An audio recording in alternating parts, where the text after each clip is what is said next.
Hello friends, welcome back to PG diploma academy. तर मित्रांनो, याच्या आधीच्या लेक्चरमध्ये मी तुम्हाला फक्त डायरेक्ट दोन प्रोग्राम समजून सांगितले होते. एक पॅरामीटर्सचा तुमचा प्रोग्राम आणि एक तर तुमचा काउंट व्हेरिएबल यूज करायचा प्रोग्राम. तर ती का म्हणून सांगितले मी, कारण मित्रांनो आपल्याला जो हा टॉपिक घ्यायचा आहे आज, कोणता, स्टॅटिक डेटा मेंबर्स, या टॉपिकमध्ये, या टॉपिकच्या प्रोग्राममध्ये तुम्हाला काउंट व्हेरिएबल यूज होणार आहे. आणि जर तुम्हाला काउंट व्हेरिएबल काय आहे हे माहिती नसेल तर याच्या आधीचा लेक्चर ते तुम्ही बघून घ्या, जेणेकरून तुमचा काउंटचा कन्सेप्ट तुमचा क्लिअर होऊन जाईल. काउंट व्हेरिएबल काय करतोय आता फक्त या व्हिडिओमध्ये आपल्याला फक्त स्टॅटिक हा काय काम करतो हे बघायचं आहे. कारण की काउंट आपण बघितलेला आहे आणि काउंट या प्रोग्राम मध्ये तुम्हाला काय यूज करणार आहे ते तरी चला मी एकदा शॉर्ट मध्ये सांगून देतो पुन्हा, जेव्हा आपण प्रोग्राम बघूया. शेवटी आपण प्रोग्राम बघणार आहोत ना टाईप करून तवा. आणि पॅरामीटर्स हे काय काय केलं आहे इथं, इथं काय केलं आहे, एक्स वरती व्हॅल्यू पाठविलेल्या आहेत. कुठून, डायरेक्ट तुमचा फंक्शन थ्रू व्हॅल्यूज तुमच्या पाठविलेल्या आहेत. कुठं, या एक्स वरती, एक्स नावाच्या पॅरामीटर वरती तुमच्या व्हॅल्यू पाठवल्या आहेत. मग एक्स ची व्हॅल्यू कुठे घेतलेली आहे, डायरेक्ट नम वरती गेलेली आहे. मग मित्रांनो हे तुम्ही समजून घ्या, किंवा अशा पॅरामीटर्स थ्रू सुद्धा व्हॅल्यू तुमच्या पाठवू शकतात. मित्रांनो समजलं, आज हा प्रोग्राम बघणार आहोत आणि तुमचं स्टॅटिकचा यूज काय आहे, मेन म्हणजे स्टॅटिकचा यूज काय आहे ते बघणार आहोत. महत्वाचं कन्सेप्ट आहेत मित्रांनो, inline, static, static data member, static member functions. हे तुमचे 4 मार्काला खूप महत्वाचे 5 स्टारचे क्वेश्चन आहेत. ही 3-4 तर ह्यांच्या 3-4चे तुम्ही थेअरी, तुम्ही प्रोग्राम, तुमच्यासाठी त्याची कॅरेक्टरिस्टिक्स, त्याचे सिंटॅक्स, हे सर्व गोष्टी तुमचे यायला पाहिजे तुम्हाला. नाहीतर तुमचे मित्रांनो मार्क्स तुमचे कट होऊन जातील. आता तुमच्या येणाऱ्या युनिट टेस्ट मध्ये पहा, येणाऱ्या युनिट टेस्ट मध्ये जास्तीत जास्त क्वेश्चन तुम्हाला स्टॅटिक डेटा मेंबर वरती दिसते. त्यानंतर स्टॅटिक मेंबर फंक्शन, जे की पुढच्या लेक्चर मध्ये आपण बघणार आहोत. आणि याच्या आधीच्या लेक्चर मध्ये जे आपण बघितलं किंवा ते इनलाईन फंक्शन, त्याचं काम काय आहे, त्याचं यूज का म्हणून आहे, ते कुठं लिहिला जातो, त्याचा सिंटॅक्स कसा आहे, त्याचा एक्झाम्पल म्हणजे त्याचा प्रोग्राम. आता प्रोग्रामिंग मध्ये तुम्ही एक्झाम्पल काय देणार, एखाद्या रिअल लाईफचं एक्झाम्पल थोडी ना देणार तुम्ही तिथं. तुम्ही काय करणार, त्याचा एक प्रोग्राम लिहून दाखवणार तिथं एक्झामिनरला, तुमचे जो काही टीचर आहे त्याला चेक करणाऱ्याला. मग तसंच इथे एक्झाम्पल म्हणजे फक्त प्रोग्राम लिहून दाखवायचा असते त्या टॉपिक वरचा. आता आजचा टॉपिक काय आहे, static data member. Static data member म्हणजे काय समजून घ्या मित्रांनो. We can create data member as static by using static keyword. Static कीवर्डचा वापर करून आपण स्टॅटिक डेटा मेंबरला स्टॅटिक बनवितो. आता स्टॅटिक बनविणं म्हणजे काय, त्याला आता सपोज डेटा मेंबर्स तुम्हाला माहिती आहेत कोणकोणते आहेत. इंटिजर म्हणजे जे काही तुमचे डाटा व्हेरिएबल्स आहेत ते त्यांना तुम्ही डेटा मेंबर्स असं म्हणतात. सपोज आधीच्या ह्याच्यात बघा, int A be some, A B आणि सम हे तुमचे 3 व्हेरिएबल आहेत. तिन्ही व्हेरिएबल तुमचे काय आहेत, डेटा मेंबर्स आहेत. डेटा मेंबर्स आहेत आणि हे काय आहे, तुमचे मेंबर फंक्शन्स आहेत. मग जर तुम्ही मित्रांनो डेटा मेंबर्सला तुम्ही जर स्टॅटिक बनवलं तर त्याची एकच कॉपी जनरेट होते. कुठं जनरेट होते, मेमरीमध्ये एकच कॉपी जनरेट होते. म्हणजे शॉर्ट मध्ये जर सांगायचं झालं तर पहा, वर तुम्हाला डायग्राम थ्रू एक्सप्लेन करून सांगतो. इनलाईन फंक्शनची एक डायग्राम होती, कुठे गेली, नाही वर होती त्याच्या, ही डायग्राम. आता तुम्हाला जर स्टॅटिक सांगायचं जर झालं मित्रांनो, स्टॅटिक व्हेरिएबल प्रत्येक ऑब्जेक्टसाठी एक कॉमन व्हेरिएबल असतो. स्टॅटिक व्हेरिएबल प्रत्येक ऑब्जेक्टसाठी एक कॉमन व्हेरिएबल असतो. म्हणजे काय, हा ऑब्जेक्ट आहे S1 नावाचा ऑब्जेक्ट आहे, S2 नावाचा ऑब्जेक्ट आहे. सपोज S1 साठी आणि S2 साठी मी एकच व्हेरिएबल बनविला, काय, काउंट, COUNT, काउंट नावाचा व्हेरिएबल बनविला. आणि या काउंटला मी स्टॅटिक डिक्लेअर केलं, स्टॅटिक बनविलं, STATIC. स्टॅटिक कसं बनवायचं ते बी सांगून घेतो.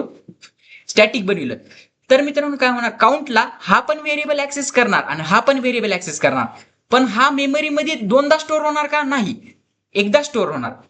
मित्रांनो दोनदा का म्हणून स्टोअर होणार नाही, तुम्हाला तर माहिती होतं की आपण याच्या आधीच्या लेक्चर्स मध्ये बघितलं होतं की S1 चा हा एक्स ऑब्जेक्ट हा वेगळा राहतो आणि S2 चा हा एक्स ऑब्जेक्ट हा वेगळा राहतो. पण S1 चा काउंट ऑब्जेक्ट वेगळा होईल का, नाही. S2 चा वेगळा होईल का, नाही. का म्हणून, कारण की त्याला आपण स्टॅटिक बनविलेला आहे. स्टॅटिक त्याला जेव्हा आपण बनवितो तेव्हा तो कॉमन राहतो, सर्व ऑब्जेक्टसाठी, किती पण ऑब्जेक्टसाठी तो कॉमन राहतो. आता तुम्ही म्हणता सर इथं तुम्ही जर एक्स ला कॉमन केलं तर, एक्सला जर मी स्टॅटिक बनविलं, एक्स नावाच्या व्हेरिएबलला जर मी स्टॅटिक बनविलं, स्टॅटिक एक्स जर लिहिलं तर एक्स याच्यासाठी पण कॉमन राहील आणि याच्यासाठी पण कॉमन राहील. समजलं. जर मी वायला स्टॅटिक नाही बनविलं तर मग वाय ह्याच्यासाठी वेगळा राहील आणि वाय या व्हेरिएबल या ऑब्जेक्टसाठी वेगळा राहील. समजत आहे मी काय म्हणत आहे? जर याला स्टॅटिक बनवलं तर याच्यासाठी तो सेम, याच्यासाठी पण तोच व्हेरिएबल राहणार आहे आणि याच्यासाठी पण तोच व्हेरिएबल राहणार आहे, म्हणजे कॉमन व्हेरिएबल राहणार आहे दोन्ही ऑब्जेक्टसाठी. आता हे ओव्हरव्ह्यू झाला. आता तुम्हाला एक क्लिअर आयडिया लागून जाईल किंवा तुम्ही थेअरीमध्ये समजत जाईल, तुम्हाला एक क्लिअर आयडिया लागून जाईल. आता पहा, स्टॅटिक कीवर्ड यूज होतो स्टॅटिक डेटा मेंबर्सला हे करण्यासाठी, क्रिएट करण्यासाठी. Static is a predefine keyword. Static काय आहे? तुमचा प्रीडिफाईन कीवर्ड आहे, म्हणजे त्याची मिनिंग आधीपासूनच आपल्या लँग्वेजमध्ये प्रोव्हाइड आहे. त्याचा काय मिनिंग आहे ते फिक्स आहे. Static member variables initialize to 0 when object is created. Static member variables यांना 0 इनिशियलाइज करताना 0 देतात मित्रांनो. आता मित्रांनो इथं काय आहे? काउंट नावाचा व्हेरिएबल आहे, त्याला मी काय केलेलं आहे? स्टॅटिक बनविलं आहे. पण स्टॅटिक मेंबर्स जेव्हा मी याला स्टॅटिक बनवलं तेव्हा मला असं याला आवर्जून म्हणजे हार्ड कोड करून मला याला 0 असं इनिशियलाइज करायची गरज नाही. का म्हणून? कारण की मी जर याला स्टॅटिक बनवलं तर तो इनिशियलाइज तो डायरेक्ट 0 पासून त्याची व्हॅल्यू हे होऊन जाते, क्रिएट होऊन जाते. 0 पासून सुरुवात होती. It is initialize to 0 when first object is created. पहिला ऑब्जेक्ट तुमचा जेव्हा क्रिएट होईल तेव्हा तो 0 इनिशियलाइज आपोआप होईल. समजत आहे काय या लाईनीचा अर्थ आहे? Static variable stored in memory only once and all object share commonly. आता मित्रांनो वर तुम्ही जसं बघितलं, स्टॅटिक व्हेरिएबल एकदाच मेमरीमध्ये स्टोअर होतो आणि प्रत्येक ऑब्जेक्ट त्याला कॉमनली यूज करतात. आता इथं हा नॉर्मल व्हेरिएबल आहे तुमचा एक्स आणि वाय. मित्रांनो हा मेमरीमध्ये S1 साठी पण स्टोअर होणार आणि S2 साठी पण स्टोअर होणार. समजलं? S1 साठी वेगळा आणि S2 साठी वेगळा. पण जेव्हा तुम्ही त्या एक्स नावाच्या व्हेरिएबलला स्टॅटिक बनविता, स्टॅटिक STATIC स्टॅटिक एक्स जर बनविला, स्टॅटिक जर एक्स बनविला तुम्ही, तर मित्रांनो त्याची तो एकदाच तुमच्या मेमरीमध्ये स्टोअर होईल, ना की S1 साठी वेगळा S2 साठी वेगळा असा स्टोअर होईल का? नाही. तर तो एकदाच S1 साठी पण तोच हे राहील व्हेरिएबल आणि S2 साठी पण तोच व्हेरिएबल राहील, दोन्हीसाठी सेमच व्हेरिएबल राहील आणि तो एकदाच मेमरीमध्ये स्टोअर होईल. असं होईल का S2 साठीचा एक्स वेगळा, Y2 साठी S1 साठीचा एक्स वेगळा? तर नाही. तर दोन्ही साठी एकच स्टॅटिक व्हेरिएबल कॉमन राहील. प्रत्येक ऑब्जेक्ट म्हणजे दोन्ही ऑब्जेक्ट त्याला कॉमनली ऍक्सेस करू शकतात, यूज करू शकतात. समजत आहे मी काय म्हणत आहे? Static variable does not belong to any particular object, म्हणजे ते एकाच ऑब्जेक्टचे नसतात तर एकाच वेळी सर्व ऑब्जेक्टचे असतात. समजत आहे मी काय म्हणत आहे? आता इथं ऑब्जेक्ट X1 आहे, ऑब्जेक्ट X1 आहे, ऑब्जेक्ट Y1 आहे आणि ऑब्जेक्ट Z1 आहे. 3 ऑब्जेक्ट आहेत. पहिल्या X1 च्या नम वरती मी काय केले? 10 व्हॅल्यू इन्सर्ट केली. दुसऱ्या X च्या नम वरती मी काय केले? 20. आणि तिसऱ्या X च्या नम नावाच्या व्हेरिएबल वरती मी काय केले? 30 व्हॅल्यू इन्सर्ट केलेली आहे. पण एक व्हेरिएबल तुमचा मी काउंट, ह्याला काय डिक्लेअर केलेला आहे? मी स्टॅटिक डिक्लेअर केलेला आहे. स्टॅटिक म्हणजे काय? याला मी कॉमन डिक्लेअर केलेला आहे तिन्ही व्हेरिएबल मध्ये. म्हणजेच X1 पण त्याला ऍक्सेस करणार, X1 पण त्याला ऍक्सेस करणार, Y1 पण त्याला ऍक्सेस करणार आणि Z1 पण त्याला ऍक्सेस करणार. तिन्ही पण त्याला एकदा ऍक्सेस करणार. समजत आहे? त्या काउंट नावाच्या व्हेरिएबलला तिन्ही पण ऍक्सेस करू शकतात. मग count 3 common to all 3 objects, म्हणजे इथं काउंट 3 याची 3 व्हॅल्यू कसं काय आली? कारण की काउंट याच्यासाठी याने जेव्हा याला फेच केलं, म्हणजे याने जेव्हा याला रिक्वेस्ट टाकली तर काउंट इन्क्रीमेंट होणार एकनी. एकदा एकने इन्क्रीमेंट झाला, पुन्हा येणे टाकली, पुन्हा 2 ने इन्क्रीमेंट झाला, पुन्हा या ऑब्जेक्टने टाकली, पुन्हा 3 ने इन्क्रीमेंट झाला. जेवढे ऑब्जेक्ट त्याला रिक्वेस्ट टाकतील, जेवढे ऑब्जेक्ट त्याला ऍक्सेस करतील, तेवढ्या ऑब्जेक्टचा काउंट तुम्हाला तिथं भेटून जाईल. असा प्रोग्राम आपण लिहिणार आहोत आज. फक्त हे समजून घ्या की स्टॅटिक कीवर्ड यूज केला जातो तुमचा व्हेरिएबल डिक्लेअर करायच्या आधी, डाटा मेंबर डिक्लेअर करायच्या आधी, आणि तो स्टॅटिक सर्व ऑब्जेक्ट साठी कॉमन राहतो आणि तो एकदाच त्याची मेमरी एकदा स्टोअर होती. कुठं? त्या स्टॅटिक व्हेरिएबल एकदा स्टोअर होतो मेमरी मध्ये तुमच्या. कॅरेक्टरिस्टिक काय आहेत?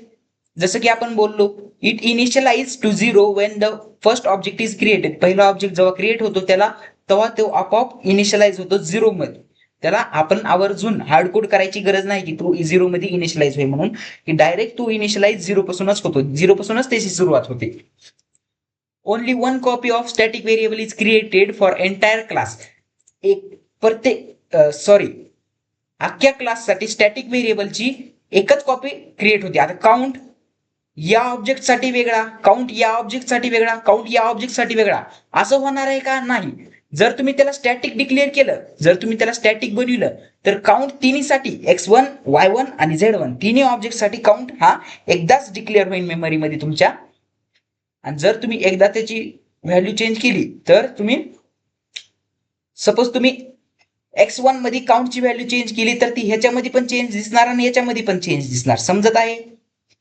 म्हणजे प्रत्येक व्हेरिएबल मध्ये त्याचा एफेक्ट होणार, जसं की तुम्ही त्याच्यावरती व्हॅल्यू चेंज करणार, कारण की तिन्ही व्हेरिएबल त्याच्यावरती व्हॅल्यू चेंज करू शकतात. तिन्ही व्हेरिएबल त्याच्यावरची व्हॅल्यू बघू शकतात, त्याला ऍक्सेस करू शकतात, त्याला डिस्प्ले करू शकतात.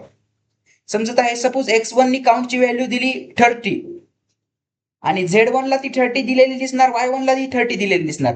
मग Z1 त्याच्यासोबत नाराज झाला, त्यांनी दिली 20, मग 20 ही ह्याला पण दिसणार, x1 ला पण आणि y1 ला पण दिसणार. समजत आहे? जे काही चेंजेस होणार ते प्रत्येकाला दिसणार, म्हणजे प्रत्येक जण त्याला ऍक्सेस करू शकणार आणि त्याच्यावरती व्हॅल्यूज इन्सर्ट करू शकणार, कारण की तो व्हेरिएबल हा काउंट व्हेरिएबल कॉमन आहे सगळ्यांसाठी. कसं काय कॉमन झाला? आधी तर कॉमन नव्हते, पण कसं काय झाले? तर ही स्टॅटिक कीवर्ड वापरला ना, त्याच्यामुळे ते व्हेरिएबल कॉमन झाला सर्व जणांसाठी. मग हे समजलं, it only one copy of static variable is created for the entire class. अख्ख्या क्लाससाठी एकच कॉपी त्याची क्रिएट केली जाते. It is visible only with in the class, म्हणजे एका क्लासमध्येच तो विजिबल असतो. समजत आहे? क्लासच्या बाहेर नाही, क्लासच्या बाहेर त्याला हे करू जाणार नाही. Static variables are normally used to maintain the value common to entire class. म्हणजे एखादी व्हॅल्यू सगळ्या क्लाससाठी जर कॉमन आपल्याला ठेवायची असेल, सपोज पायची व्हॅल्यू अख्ख्या युनिव्हर्सल व्हॅल्यू पायची व्हॅल्यू, त्याला तुम्ही एकतर कॉन्स्टंट बनवा, किंवा जर तुम्हाला ती कॉन्स्टंट बनवायची नसेल, ती फक्त एकाच क्लाससाठी मर्यादित ठेवायची असेल, पण एकाच क्लासमध्ये ती चेंज होणार नाही, तर तुम्ही त्याला स्टॅटिक बनवा. समजत आहे का? कॉन्स्टंट बनविल्यावर तुमचं काय होणार? हा पण क्लास त्याच्यासाठी सिमिलर व्हॅल्यू राहणार, पायची व्हॅल्यू हा पण क्लाससाठी तीच राहणार, काय 22/7.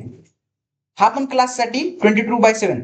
पण जेव्हा तुम्ही त्या पायच्या व्हॅल्यूला स्टॅटिक बनविता तेव्हा याच क्लाससाठी ती व्हॅल्यू तेवढीच राहते, बाकीच्या क्लाससाठी ती बदलू शकते जशी जशी तुम्ही पायची व्हॅल्यू इन्सर्ट करता तशी. समजत आहे मी काय म्हणत आहे?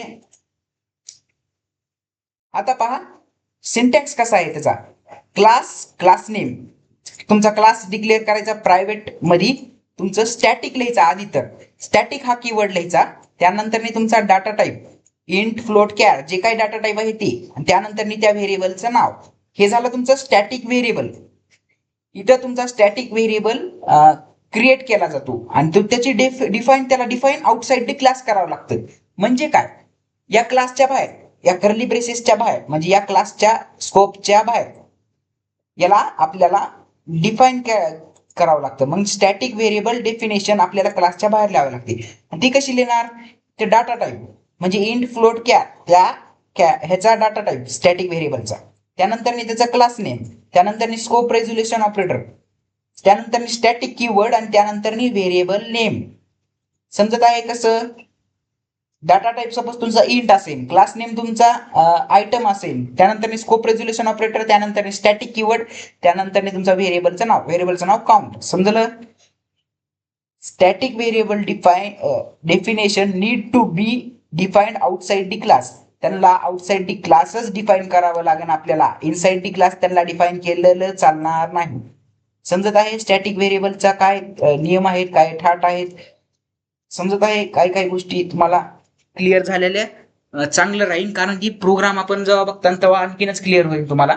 चला तर आपण आता काय करूया, हा प्रोग्राम मी तुम्हाला लाईन बाय लाईन एक्सप्लेन करून सांगतो. काही नाही, या प्रोग्राम मध्ये काय केलेलं आहे, काउंटला स्टॅटिक बनविलेलं आहे.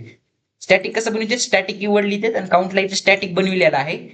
इंटिजर नंबर घेतलेला आहे आयटम नावाच्या क्लासचा, आणि या आयटम नावाच्या क्लासच्या बाहेर आपल्याला स्टॅटिक व्हेरिएबल हे काय करावं लागणार आहे, डिफाईन करावं लागणार आहे. डिफाईन करताना त्याचा डाटा टाईप काय आहे, इंट. क्लास नेम काय आहे, आयटम. क्लास नेम आयटम आहे ना.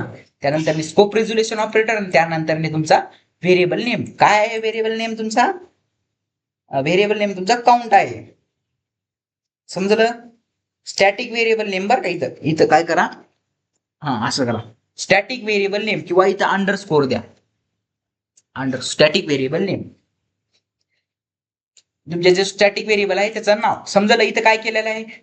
आता मित्रांनो ह्या प्रोग्राम मागचं लॉजिक काय ते तुम्हाला सांगतो. आपण काय केलंय, इंटिजर नंबर घेतलाय, काउंट एक नावाचा व्हेरिएबल डिक्लेअर केलाय, त्याला स्टॅटिक बनवलेलं आहे.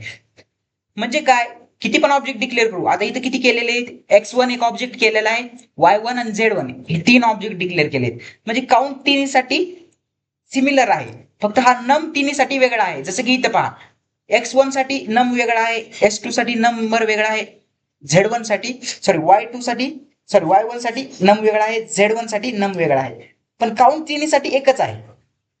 जसं की इथं या ह्याच्यात केले आपण. आता जेव्हा मी डिस्प्ले फंक्शन कॉल करतो, x1 dot display, y1 dot display, z1 dot display, तेव्हा मला काय होईल, हे काउंटची व्हॅल्यू मला आउटपुट स्क्रीनला डिस्प्ले होईल. मग मी पहिल्यांदा काउंटच्या व्हॅल्यू x1 y1, x1 ची ही, y1 ची ही आणि z1 ची ही, पहिल्यांदा मला काउंटची व्हॅल्यू 0 येईल. कसं काय 0 येईल, कारण की इनिशियली काउंट काय असतो, 0 असतोय. समजलं. जेव्हा मी हे डिस्प्ले फंक्शनला कॉल करीन, त्यानंतर मी गेट डाटा फंक्शनला कॉल करीन, इथून मी व्हॅल्यू इन्सर्ट करीन त्यांच्या, कुणाच्या, या नम वरती, या नम नावाच्या व्हेरिएबल वरती मी व्हॅल्यू इन्सर्ट करत आहे. मग मी काय केलं, व्हॅल्यू घेतल्या कुठून, डायरेक्ट फंक्शन मधून 10 20 30 व्हॅल्यू घेतली. कुणाकडून, x1 कडून, y1 कडून, z1 कडून, x1 dot, y1 dot, z1 dot, तिन्ही व्हेरिएबल कडून व्हॅल्यू घेतल्या, सॉरी तिन्ही ऑब्जेक्ट्स कडून मी व्हॅल्यू घेतल्या.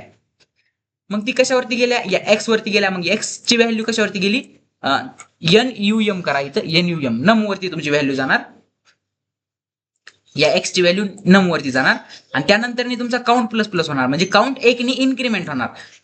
म्हणजे जेव्हा तुमचा हा x1 याला ऍक्सेस करणार, तेव्हा हा ब्लॉक एक्झिक्यूट होणार. म्हणजे x1 ची 10 व्हॅल्यू या ह्याच्यावरती नम वरती व्हॅल्यू जाईल, आणि हा काउंट प्लस प्लस होईल, म्हणजे काउंट एक ने इन्क्रीमेंट होईल, म्हणजे काउंट काय होणार, 1 होणार. मग जेव्हा तुमचा y1 तुम्ही डिस्प्ले, y1 तुमचा ही लाईन जेव्हा एक्झिक्यूट होईल, ह्या फंक्शनला जेव्हा कॉल जाईल, तेव्हा तुम्ही 20 व्हॅल्यू ही ह्याच्यावरती जाणार, या नंबरवरती परत इन्क्रीमेंट होणार. कशाचं, काउंटचं, म्हणजे काउंट काय होणार, 2 होणार. मग जेव्हा z1 काय कॉल होणार, तेव्हा 30 व्हॅल्यू जाईल कुठं, या नंबरवरती. मग तुमचा परत काउंट इन्क्रीमेंट होणार, मग काउंट काय होणार, 3 होणार. असाच मित्रांनो काउंट जर तुमचा 3 झाला, आता जर मी काउंटला जर डिस्प्ले करतो, मग x1 y1 आणि z1 तिन्हीला मी जेव्हा डिस्प्ले करतो काउंटला, तेव्हा काय होईल, मला काउंट तुमचा 3 3 3, म्हणजे ह्याच्यासाठी पण 3, ह्याच्यासाठी पण 3 आणि ह्याच्यासाठी पण 3. कसं काय, तिन्ही व्हेरिएबल साठी सेम आहे. म्हणून जेव्हा मी हा एक्झिक्यूट केलता, म्हणजे ह्याची व्हॅल्यू जेव्हा मी इन्सर्ट केली 10, तेव्हा काउंट काय होता, काउंटने काय केलं, याची पण व्हॅल्यू याची पण व्हॅल्यू घेतली होती ना, मग काउंट तेव्हा पण इन्क्रीमेंट झालं. या दोन्हीच्या टायमाला पण इन्क्रीमेंट झाला आणि याच्या टायमाला पण इन्क्रीमेंट झाला. मग काउंट किती वेळेस इन्क्रीमेंट झाला, टोटल 3 वेळेस. म्हणून याच्या पण टायमाला 3 वेळेस, याच्या पण टायमाला 3, याच्या पण टायमाला 3 आणि याच्या पण टायमाला 3, असं आउटपुट स्क्रीनला आलेला आहे काउंट आपला. आता चला हाच प्रोग्राम आपण करून बघूया आउटपुट स्क्रीनला. तुम्ही म्हणता सर याचा अर्थ काय झाला, या प्रोग्रामचं लॉजिक काय झालं. मग काही लॉजिक नाही, फक्त तुम्हाला स्टॅटिक समजून सांगायचं होतं. स्टॅटिक समजून सांगायचं होतं आपल्याला, किंवा स्टॅटिक व्हेरिएबल हा तिन्हीसाठी कॉमन राहतो. मित्रांनो तुम्ही याच्यामध्ये व्हॅल्यू इन्सर्ट केली, जेव्हा तुम्ही हे डिस्प्ले करता, तेव्हा आता ते तुम्हाला डायरेक्ट आता प्रोग्रामवरच सांगतो, जस्ट जे काय आहे ती. चला आता आपण आता आपल्या ऑनलाईन कंपायलर वरती जाऊन प्रोग्राम लिहूया. So let's go. So friends, आता आपण आपल्या ऑनलाईन कंपायलर वरती आहोत. आता इथं काय करणार आहेत आपण, आधी एक क्लास बनवणार आहेत. कोणता क्लास, आयटम नावाचा क्लास. आयटम नावाच्या क्लासमध्ये आपण कोणते कोणते डेटा मेंबर्स डिक्लेअर करणार आहोत, स्टॅटिक डेटा मेंबर्स तुमचे डिक्लेअर करणार आहोत. स्टॅटिक कोणता, काउंट, पहिला काउंट, आणि एक नम नावाचा व्हेरिएबल डिक्लेअर करणार आहोत. चला तर आता आधी क्लास क्रिएट करूया. क्लास तुमचा काय क्रिएट केला, आयटम नावाचा क्लास क्रिएट केला. अरे हे काय झालं, हा आयटम नावाचा क्लास क्रिएट केला. या क्लासला इथं असं हे द्यायचं विसरूच जाऊ नका, हे काय सेमिकॉलम. आता मी काय करणार याच्यात प्रायव्हेट मध्ये स्टॅटिक मेंबर डिक्लेअर करणार तुमचा कोणता, काउंट. मग त्याच्यासाठी आधी स्टॅटिक कीवर्ड लिहायचा, STATIC, स्टॅटिक कीवर्ड लिहायचा, स्टॅटिक. त्याच्यानंतर तुमचं जे काही हे आहे तुमचा डाटा टाईप, ते डाटा टाईप लिहायचा इंटिजर काउंट. आता तुमचं काय झालं, हा स्टॅटिक इंट काउंट, काउंट नावाचा स्टॅटिक व्हेरिएबल डिक्लेअर झाला. आता तुम्ही काय करणार, स्टॅटिक व्हेरिएबल तर तुमचा डिक्लेअर झाला, हो झाला. आता तुम्ही नम नावाचा एक नंबर व्हेरिएबल डिक्लेअर करणार, नम नावाचा, समजलं. आता काय करणार तुम्ही, पब्लिक मध्ये तुम्ही काय करणार, काय करणार तुम्ही, दोन फंक्शन्स बनवणार, एक तर तुमचा गेट डाटा नावाचा आणि एक तुमचा वाईड डिस्प्ले नावाचा फंक्शन. मग फंक्शन्स बनविण्यासाठी काय करणार आपण, wide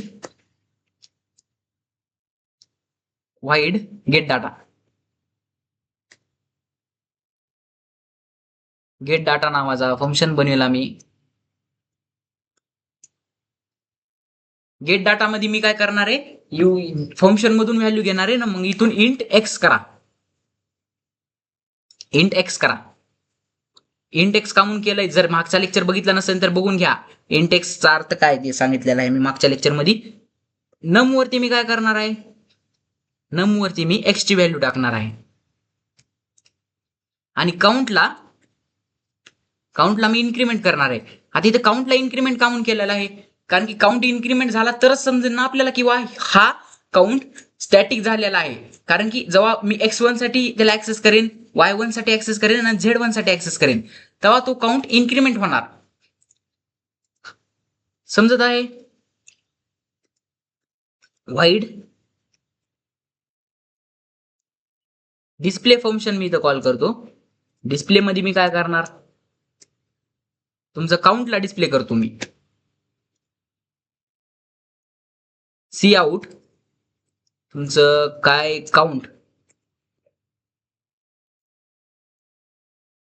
count equals two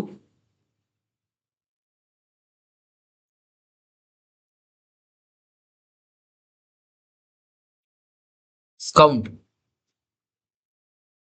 equals to count नावाच्या व्हेरिएबलला मी इथं डिस्प्ले केलं. होप की तुम्हाला इथपर्यंत समजलं असेल. इथपर्यंत काय काय गोष्टी झालेल्या आहेत, काय गोष्टी हे तुम्हाला दिसून येत असेल. इथं काय करतो मी, /n लावतो, जेणेकरून नेक्स्ट लाईन आउटपुट येऊन जाईल. आता मित्रांनो मी काय करतो, या क्लासचा ऑब्जेक्ट बनवतो. मग क्लासचा ऑब्जेक्ट कसा बनवायचा तुम्हाला माहिती आहे. क्लास नेम काय, आयटम क्लासचा x1 बनवतो, काय x1, त्यानंतर कॉमा देऊन त्याचा y1 एक बनवतो, कॉमा देऊन त्याचा z1 एक बनवतो. जसं की मी त्या पीडीएफ मध्ये तुम्हाला जे एक्झाम्पल सांगितले तेच एक्झाम्पल करून दाखवित आहे तुम्हाला. आता याला काय करतो मी, जरा वर घेतो जेणेकरून तुम्हाला क्लिअर दिसेल. हा, आता मी काय करणार आहे, x1 y1 आणि z1 आधी मी काय करतो, डिस्प्ले करून दाखवतो. काउंटची व्हॅल्यू इनिशियली स्टार्टिंगला काय आहे. पण मित्रांनो आपला हा प्रोग्राम कम्प्लीट आहे का, नाही. कारण की तुम्ही काउंटला हे तर केले, लिहिले ते खरं, पण त्याला डिफाईन नाही केले. डिक्लेअर केले तुम्ही त्याला फक्त, पण डिफाईन केलं नाही. मग डिफाईन करण्यासाठी आपण काय करतो, क्लासच्या बाहेर त्याला डिफाईन करतो. क्लासच्या बाहेर त्याला डिफाईन करावं लागतं. मग डिफाईन कसं करते, त्याचा डेटा टाईप, त्या काउंटचा डेटा टाईप, त्यानंतर class name item, scope resolution operator म्हणजे दोनदा कोलन द्यायचं, आणि त्यानंतर तुमचा काउंट, जे काही तुमचा काउंटिंग व्हेरिएबल आहे, जे काही तुमचा स्टॅटिक व्हेरिएबल आहे ते. समजलं. याला आम्ही आता काय केलेलं आहे, डिफाईन केलेलं आहे. मग आता आपला प्रोग्राम रन होईल. आता पहा मित्रांनो, आधी काय करूया, x1 डॉट काय करूया, डिस्प्लेला कॉल करूया, डिस्प्ले फंक्शनला कॉल करूया डायरेक्ट. s1 डॉट डिस्प्लेला कॉल झाला आता. x1 डॉट डिस्प्लेला कॉल झालं. इथं सेम y साठी करा. आता y1 डॉट डिस्प्ले आणि z साठी करा z1 डॉट डिस्प्ले. आता मी जर ह्याला रन केलं तर पहा आउटपुट स्क्रीनला काय येतंय, काउंट 000. म्हणजे काय, पहिल्यांदी x1 जेव्हा काउंटला ऍक्सेस करायला गेला तेव्हा त्याला काय झालं, 0 आला. y1 जेव्हा काउंटला ऍक्सेस करायला गेला तेव्हा त्याला इनिशियली 0 व्हॅल्यू आली. आणि z1 जेव्हा त्याला ऍक्सेस करायला गेला तेव्हा इनिशियली त्याला 0 व्हॅल्यू आली. आता मित्रांनो पहा, काउंट कधी प्लस प्लस होत आहे, जेव्हा हा ब्लॉक एक्झिक्यूट होत आहे, कोणता, गेट डाटाचा. मग गेट डाटा मध्ये जेव्हा मी व्हॅल्यू इन्सर्ट करतो तेव्हा हा ब्लॉक एक्झिक्यूट होत आहे आणि काउंट तेव्हा इन्क्रीमेंट होत आहे. आता मी काय करतो, गेट डाटा कॉल करून बघतो, x1 डॉट गेट डाटा. काय करतो, x1 डॉट गेट डाटा, तुमचा गेट डेटाला कॉल करतो आणि इथं फंक्शन लिहा आणि त्याच्यामध्ये मी व्हॅल्यू इन्सर्ट करतो. काय व्हॅल्यू इन्सर्ट करतो, 50 व्हॅल्यू इन्सर्ट करतो. मग नम वरती माझी कोणती व्हॅल्यू जाईल, 50. पण मित्रांनो मला नमची व्हॅल्यू पाहिजे का, मला काय पाहिजे, तुमचा काउंट पाहिजे. आता मी याला रन करून दाखवतो, काय होणार आहे का, नाही, डायरेक्ट काउंट आला, कारण की डिस्प्ले आणखीन आपण काही केलं नाही. आता मी याला डिस्प्ले करतो, कधी, जेव्हा मी याच्यावरती व्हॅल्यू टाकली. आता मला काउंट काय भेटन, अरे आता मला काउंट काय भेटन, काउंट 1 भेटला. काउंट कसं काय 1 भेटला, कारण की x1 नी ह्याच्यावरती व्हॅल्यू टाकली. आता मी तुम्हाला सांगतो, x1 नी गेट डाटा करून ह्याच्यावरती 50 व्हॅल्यू टाकली. कशावरती, या नम नावाच्या व्हेरिएबल वरती. मग नम नावाच्या व्हेरिएबल वरती जेव्हा व्हॅल्यू गेली तेव्हा काउंट इन्क्रीमेंट झाला. काउंट इन्क्रीमेंट झाला म्हणल्यावर, काउंट इनिशियली काय होता, इनिशियली 0 होता. मग इन्क्रीमेंट झाला म्हणल्यावर 1 नी इन्क्रीमेंट होतंय, माहिती तुम्हाला. मग काउंट 1 नी इन्क्रीमेंट झाला, काउंटची व्हॅल्यू ही तुमची 1 झाली. मग 1 झालेली का नाही ही कसं चेक करणार तुम्ही, आउटपुटला पहा, काउंटची व्हॅल्यू काय झालेली, 1 झालेली. कळलं. आता तुम्ही x1 साठी केलं, आता तुम्ही y1 साठी करा.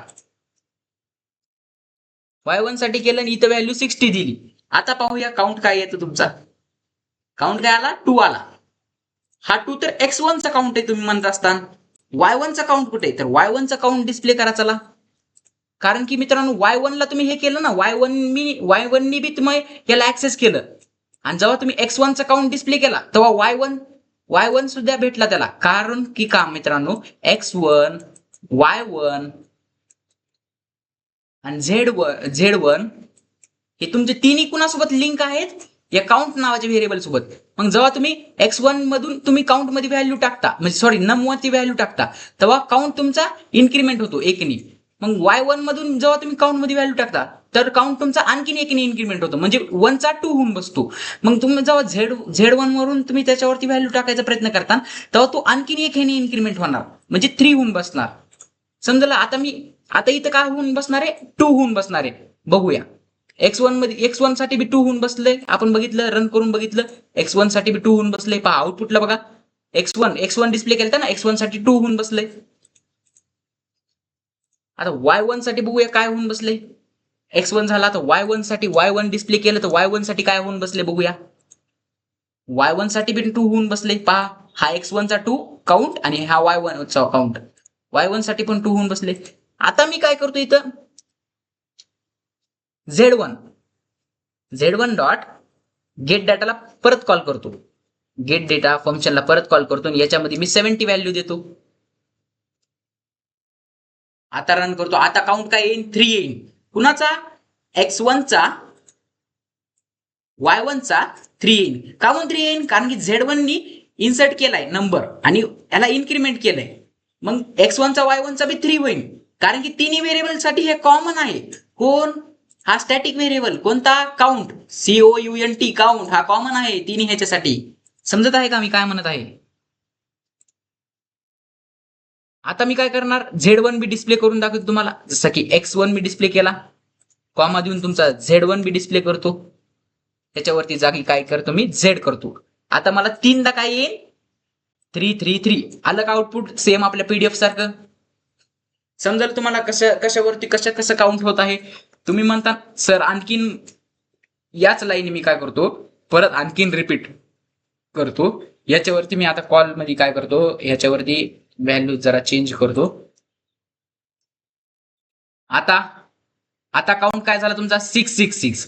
कारण की मित्रांनो प्रत्येकाने 2-2 वेळेस त्याला ऍक्सेस केलं. कुणी कुणी 2-2 वेळेस ऍक्सेस केलं. X1 नी 2 वेळेस ऍक्सेस केलं, Y1 नी 2 वेळेस ऍक्सेस केलं आणि Z1 नी 2 वेळेस ऍक्सेस केलं. कळालं? या फंक्शनला 2 वेळेस ऍक्सेस केलं म्हणून काउंट तुमचा 2 वेळेस वाढला. प्रत्येकाचा 2 ह्याचा 2 ह्याचा 2 ह्याचा म्हणजे टोटल तुमचा काउंट काय झाला 6 झाला. पहा रन करून बघा, टोटल काउंट तुमचा 6 झाला. 6 X1 साठी पण तुमचा काउंट 6 झाला, Y1 साठी पण 6 झाला आणि Z1 साठी पण 6 झाला. समजत आहे काय झालं इथं? तुमचा प्रोग्राम कसा रन झाला? फक्त स्टॅटिक तुम्हाला समजलं. स्टॅटिकचा अर्थ काय? एखाद्या व्हेरिएबलला स्टॅटिक जर तुम्ही क्रिएट केलं, सपोज मी X ला स्टॅटिक क्रिएट केलं तर X1 Y1 Z1 तिन्हीसाठी तो व्हेरिएबल कॉमन होऊन जातो. समजलं? आणि तो एकदाच मेमरीमध्ये स्टोअर होतो. तो रिपीट होत नाही. प्रत्येक ऑब्जेक्टसाठी वेगळा वेगळा होत नाही. आता इथं 3 ऑब्जेक्ट होते, X1 Y1 आणि Z1. तिन्हीसाठी एकदाच तो हे झाला, क्रिएट झाला मेमरीमध्ये. आणि तिन्हीवरती जसे जसे चेंजेस, सपोज तुम्ही Z1 वरती चेंजेस करत आहात तर याच्यावरती इफेक्ट होणार त्याचा. Y1 वरती चेंज केले तर Z1 आणि Y1 वरती चेंज केले तर X1 आणि Z1 वरती त्याचा इफेक्ट होईल. समजत आहे? जर तुम्ही त्याला स्टॅटिक केलं तर. होप की तुम्हाला हा टॉपिक समजला असेल तर लाईक करा, शेअर करा, सबस्क्राईब करा आणि जास्तीत जास्त मित्रमैत्रिणींपर्यंत आपले लेक्चर शेअर करा. Bye bye.